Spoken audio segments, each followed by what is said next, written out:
இது வரைக்கும் நம்ம சேனலை சப்ஸ்கிரைப் பண்ணாதவங்க சப்ஸ்கிரைப் பண்ணிவிடுங்க. பக்கத்தில் இருக்க பெல் ஐக்கானையும் கிளிக் பண்ணிவிடுங்க. ஆல் பட்டனையும் ப்ரெஸ் பண்ணிவிடுங்க.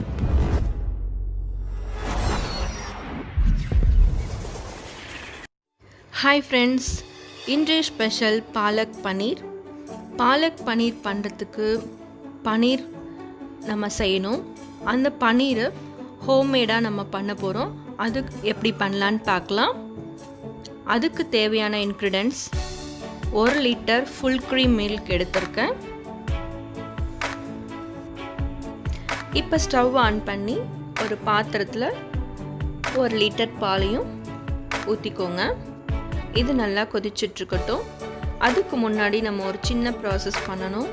ஒரு பவுலில் ஒரு ஃபுல் லெமன் எடுத்து இந்த மாதிரி ஜூஸ் எடுத்து வச்சுக்கோங்க. அதை சீடெல்லாம் எடுத்துட்டு இப்போ பால் நல்லா ஒரு டைம் இந்த மாதிரி பொங்கி வந்தால் போதும். நல்லா இப்போ மிக்ஸ் பண்ணி விட்டுருங்க. பால் கொதிச்சிட்ருக்கு. இதுக்கு பால் ரொம்ப சுண்டி வரணும்லாம் இல்லை. பால் ஃபஸ்ட்டு டைம் பொங்கி வந்தாலே போதும். இப்போ நல்லாவே கொதிச்சிட்ருக்கு பால். இந்த ஸ்டேஜில் நம்ம எடுத்து வச்சுருக்க ஃபுல் லெமனையும் இது கூட நம்ம ஆட் பண்ணிடலாம். ஆட் பண்ணிவிட்டு ஸ்பூன் வச்சு நல்லா கலந்து விட்டுருங்க. நல்லா இந்த லெமன் எல்லாத்துலேயும் கோட் ஆகுற மாதிரி நல்லாவே கலந்து விட்டுருங்க. இப்போ தான் நமக்கு பால் திரிஞ்சு வந்துட்டுருக்கு. இந்த ஸ்டேஜ் தான் நமக்கு தேவை. நல்லா ஃபுல்லாகவே திரண்டு நல்லா வந்துருச்சு பால். ஸ்பூன் வச்சு நல்லா இதை மாதிரி கலந்து விட்டுருங்க நல்லாவே. இப்போ ஒரு பாத்திரம் வச்சு ஃபில்ட்ரு வச்சுக்கோங்க. அது மேலே ஒரு காட்டன் கிளாத் எடுத்துக்கோங்க. இப்போ நம்ம செஞ்சு வச்சுருக்க இந்த பால் திரிஞ்சதை எடுத்து இது கூட ஃபில்ட்ரு பண்ணிடலாம். நல்லா இதை மாதிரி கலக்கி விட்டு நல்லா ஃபில்ட்ரு பண்ணிவிடுங்க.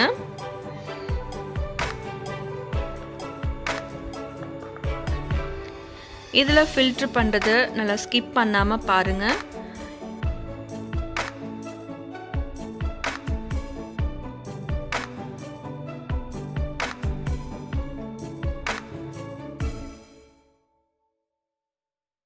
நம்ம ஃபில்ட்ரு பண்ணதுக்கு அப்புறம் நார்மல் வாட்டரால் இதை நம்ம வாஷ் பண்ணணும். அது எதுக்காக அப்படின்னா, நம்ம லெமன் வச்சு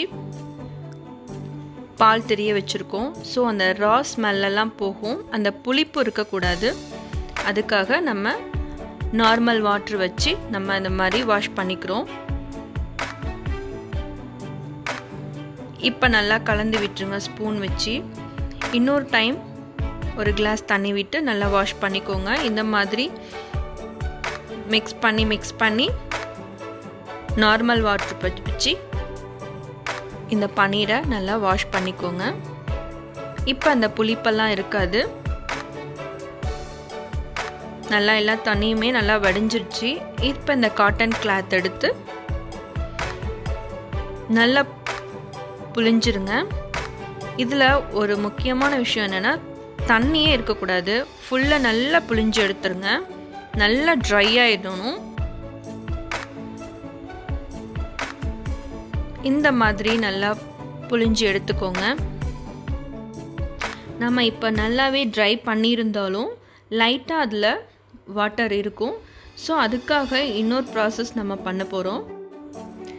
இப்போ ஒரு பிளேட்டில் பேக் சைடு இந்த மாதிரி எடுத்து வச்சுக்கோங்க. இதில் தண்ணி இருந்தாலும் இந்த பேக் சைடு வழிஞ்சு வந்துடும். அதுக்காக தான் நான் ஃப்ரண்ட் இல்லாமல் பேக் சைடில் வச்சுருக்கேன். இப்போ நம்ம கட்டி வச்சுருக்க காட்டன் அது மேலே வச்சு மேலே இன்னொரு பிளேட் வச்சு அதே மாதிரி பேக் சைடு வச்சு நம்ம மேலே வெயிட் வச்சிடலாம்.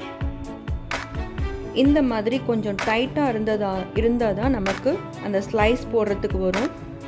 நமக்கு பன்னீரும் நல்லா கெட்டியாகும். ஸோ அதுக்காக தான் நம்ம இதை பண்ணுறோம். ஸ்கிப் பண்ணாமல் பாருங்கள். இந்த மாதிரி நம்ம வெயிட் எடுத்து வச்சிடலாம். அதுக்கப்புறம் ஒரு 1 hour கழித்து நம்ம ஓப்பன் பண்ணி பார்க்குறோம். இப்போ பாருங்கள், நம்ம இந்த காட்டன் கிளாத்தை எடுத்ததுக்கப்புறம் நல்லா தண்ணிலாம் வடிஞ்சு இந்த மாதிரி நமக்கு கிடச்சிருக்கும். நல்லா ஃபுல்லாக ட்ரை ஆகிடுச்சு. இப்போ இந்த மாதிரி நமக்கு ரவுண்ட் ஷேப்பில் நம்ம கட்டி வச்சுருந்த அந்த ரவுண்ட் ஷேப்பில் நமக்கு கிடச்சிருக்கு. நைஃப் வச்சு கட் பண்ணி எடுத்துக்கோங்க. இப்போ பன்னீர் க்யூபு நம்ம சூப்பராக ரெடி ஆகிடுச்சு. இப்போ கேக் ஸ்லைஸ் மாதிரி நமக்கு நல்லா வந்திருக்கு பாருங்கள். உடையாமல் பன்னீர் க்யூப் நமக்கு ரெடி ஆகிடுச்சு. எம்மியான பன்னீர் க்யூப் ரெடி ஆகிடுச்சு. இந்த பன்னீரை வச்சு நம்ம எப்படி பாலக் பன்னீர் பண்ணலாம் அப்படின்னு சொல்லிட்டு பார்க்கலாம். அதுக்கு பாலக்கீரை ஒரு கட் எடுத்திருக்கேன், இஞ்சி 2 துண்டு, வெங்காயம், தக்காளி, பச்சை மிளகாய், தயிர் 1/2 கப், முந்திரி 10, இது அரைக்கிறதுக்காக, பட்டை, கிராம்பு, ஏலக்காய், மிளகாய் தூள், மஞ்சள் தூள், மல்லித்தூள், கரம் மசாலா. பாத்திரத்தில் தண்ணி வச்சு பாலக்கீரையை அதை வேக வச்சிடலாம்.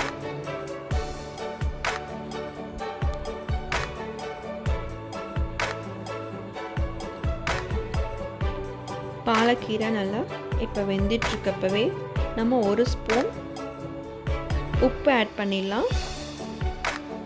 நம்ம கீரையோட உப்பு சேர்த்து ஆட் பண்ணால் நல்லது. இப்போ பாலக்கீரை நல்லா கொதிச்சிட்ருக்கு. இப்போ நல்லா வெந்துருச்சு. இதை ஒரு பாத்திரத்தில் ட்ரான்ஸ்ஃபர் பண்ணிக்கலாம். அதே கடாயில் இப்போ 2 ஸ்பூன் ஆயில் விட்டு வெங்காயம், தக்காளி ஆட் பண்ணி நல்லா வதக்கிக்கலாம். வெங்காயம், தக்காளி நல்லா வதங்கட்டும். இதை ஆற வச்சு நம்ம அரைச்சிக்கணும். இது நல்லா வதங்கிருச்சு. இப்போ ஒரு பிளேட்டில் ட்ரான்ஸ்ஃபர் பண்ணி எடுத்துட்டு இது நல்லா ஆறட்டும். அதுக்கு முன்னாடி ஒரு ஜாரில் இஞ்சி, பச்சை மிளகாய், ஆற வச்ச பாலக்கீரை எடுத்து நம்ம அரைச்சிக்க போகிறோம். நல்லா அரைச்சாச்சு. இப்போ அதே கடாயில் 1.5 ஸ்பூன்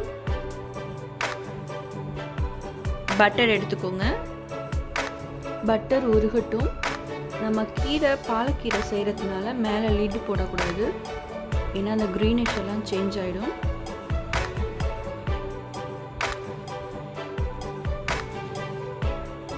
இதுக்கு பட்டர் கொடுத்து பண்ணால் தான் நல்லாயிருக்கும். பட்டர் நல்லா உருகி வந்துருச்சு.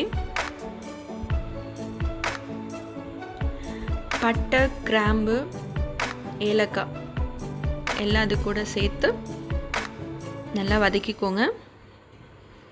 இப்போ நம்ம அரைச்சி வச்சுருக்க வெங்காயம், தக்காளி இந்த மசாலாஸை இதில் கூட ஆட் பண்ணிடலாம். ஆட் பண்ணி நல்லா கலந்து விட்டுருங்க. இப்போ உங்கள் ஸ்டவ்வை மீடியம் ஃப்ளேமில் வச்சுக்கோங்க. இது ஆல்ரெடி குக் ஆனது தான், நல்லா வதங்கினது தான். இப்போ மசாலாஸ்லாம் கொதிச்சிட்ருக்கு. இந்த ஸ்டேஜில் நம்ம எடுத்து வச்சுருக்க மசாலாஸ்லாம் ஆட் பண்ணிடலாம். நான் மஞ்சள்தூள் ஆட் பண்ணிட்டேன். நெக்ஸ்ட்டு மல்லித்தூள்,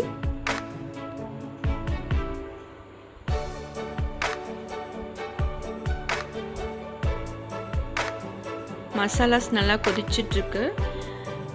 இப்போ காஷ்மீரி மிளகாய் தூள் ஆட் பண்ணிக்கோங்க, காரத்துக்கு தகுந்த மாதிரி. இது கொஞ்சம் ஸ்பைசியாக இருந்தால் நல்லாயிருக்கும். கரம் மசாலா ஆட் பண்ணுறேன். எல்லா மசாலாஸும் நம்ம நல்லா சேர்த்தாச்சு. இப்போ நல்லா எல்லாத்துலேயும் கலந்து விட்டுருங்க. நல்லா கொதிச்சிட்ருக்கு. நான் இது கூட முந்திரி சேர்க்க போகிறேன். இதை அரைச்சிக்கோங்க முந்திரி இந்த மாதிரி.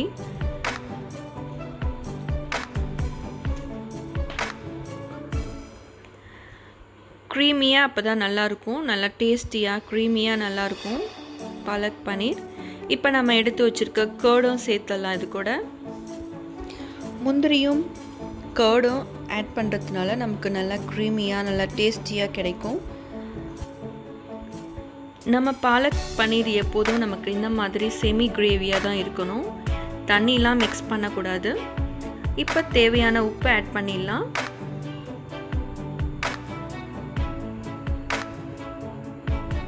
இப்போ மசாலாஸ்லாம் நல்லா கலந்து விட்டுருங்க. லாஸ்ட்டாக பாலக்கீரை இந்த மாதிரி ஃபைனாக அரைச்சி வச்சுருக்கிறத இப்போ ஆட் பண்ண போகிறோம். மசாலாஸ்லாம் நல்லா கொதிச்சிட்ருக்கு சேர்ந்து. இப்போவே ஸ்மெல்லு சூப்பராக இருக்குது. இப்போ பாலக்கீரையை நம்ம ஆட் பண்ணியாச்சு. அதையும் நல்லா கலந்து விட்டுருங்க. நல்லா க்ரீனிஸாக நல்லா பார்க்கவே சூப்பராக இருக்குது பாருங்கள். இப்போ நல்லா கொதிச்சிட்ருக்கு நம்ம பாலக் பன்னீர். இந்த ஸ்டேஜில் தான் நம்ம ஹோம்மேடாக பண்ணி வச்சுருக்க ஹெல்தியான பன்னீரை ஆட் பண்ண போகிறோம். நான் இதை மாதிரி பன்னீர் க்யூபை குட்டி குட்டியாக கட் பண்ணி வச்சுருக்கேன். அதை நான் இது கூட ஆட் பண்ணிடுறேன். ஆட் பண்ணதுக்கப்புறம் 2 மினிட்ஸில் ஸ்டவ் ஆஃப் பண்ணிடலாம். இது உங்கள் கிட்ஸுக்கு ரொம்பவே பிடிக்கும். பன்னீரை சும்மா கூட சாப்பிடுவாங்க. இந்த மாதிரி பாலக் பன்னீரை நீங்களும் செஞ்சு பாருங்கள்.